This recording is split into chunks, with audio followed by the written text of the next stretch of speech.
పరిధిలో కృష్ణానదిపై బ్రిటిష్ కాలంలో నిర్మించిన రైల్వే వంతెన నేటికి చెక్కు చెదరకుండా గతానికి సాక్ష్యంగా నిలుస్తోంది. కృష్ణా ప్యాలెస్గా పిలిచే ఈ పాత రైల్వే ట్రాక్ అద్భుత కట్టడంగా పేరుగాంచింది.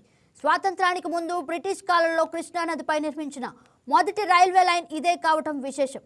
అప్పట్లో సరుకు రవాణా కోసం నిర్మించిన ఈ పాత రైల్వే లైన్ గురించి మరింత సమాచారం మా కరెస్పాండెంట్ ప్రసాద్ అందిస్తారు. విజయవాడ కృష్ణానదిపై ఉన్న పాత రైల్వే బ్రిడ్జికి ఎంతో ఘన చరిత్ర ఉంది.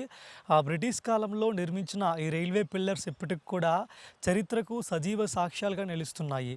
అయితే బ్రిటిష్ కాలంలో 1893లో ఈ రైల్వే ట్రాక్ను నిర్మించారు. ప్రజెంట్ మనం విజయవాడ నుంచి గుంటూరు కానీ విజయవాడ ట్రైన్లో వస్తున్నప్పుడు ఆ రెండు రైల్వే ట్రాక్లకు మధ్యలో కృష్ణానది మధ్యలో మనకి కొన్ని రైల్వే పిల్లర్స్ కనిపిస్తుంటాయి. ఈ రైల్వే పిల్లర్స్ మీదే అప్పట్లో ఆ రైల్వే ట్రాక్ ఉండేది. అయితే విజయవాడలో స్వాతంత్ర్యానికి ముందు ఒక రైల్వే ట్రాక్ మాత్రమే ఉండేది. అది ఇదే అని చెప్తున్నారు. కృష్ణా ప్యాలెస్గా దీన్ని అప్పట్లో బ్రిటిష్ గవర్నమెంట్ అధికారులు పిలిచేవారు. తర్వాత కొత్త రైలు వంతెన కట్టిన తర్వాత పూర్తిగా ఈ రైల్వే ట్రాక్ ఇప్పుడు కనుమరుగైపోయిన పరిస్థితికి వచ్చింది. అప్పటి బ్రిటిష్ గవర్నమెంట్ అటు మచిలీపట్నం నుంచి గోవాకు సరుకును తరలించేందుకు ఈ రైల్వే ట్రాక్ని అప్పట్లో ఇక్కడ డెవలప్ చేశారు. ఆ రైల్వే ట్రాక్ మనకి చాలా అద్భుతంగా అప్పట్లో నిర్మించారు. అంటే పిల్లర్స్ మీద మనకి రైల్వే ట్రాక్ ఉంటుంది. రైల్వే ట్రాక్ మీద మనుషులు వెళ్లేందుకు వీలుగా ఒక రైలింగ్ని కూడా అప్పట్లో ఏర్పాటు చేసేవారు.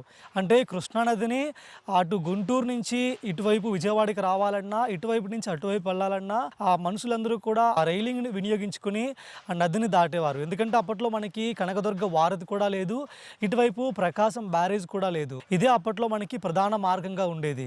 కృష్ణానది మీద నిర్మించిన పాత రైల్వే బ్రిడ్జ్ మీద మనుషులు నదిని దాటేందుకు రైలింగ్ ని కూడా ఏర్పాటు చేశారు కదా.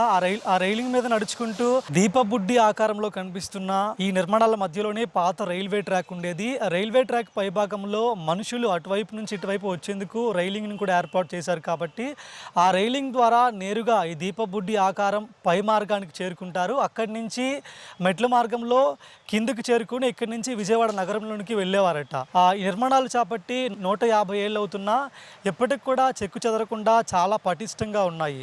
రైల్వే అధికారులు కానీ విజయవాడ స్థానిక ప్రజాప్రతినిధులు కానీ చొరవ తీసుకుని ఒక టూరిస్ట్ ప్లేస్గా మార్చితే విజయవాడ నగరానికి మరింత అట్రాక్షన్ ప్లేస్గా ఇది కూడా ఉండబోతుందని కూడా చెప్పొచ్చు. వీడియో జర్నలిస్ట్ మౌలితో ప్రసాద్ అకుల, వైకే న్యూస్, విజయవాడ.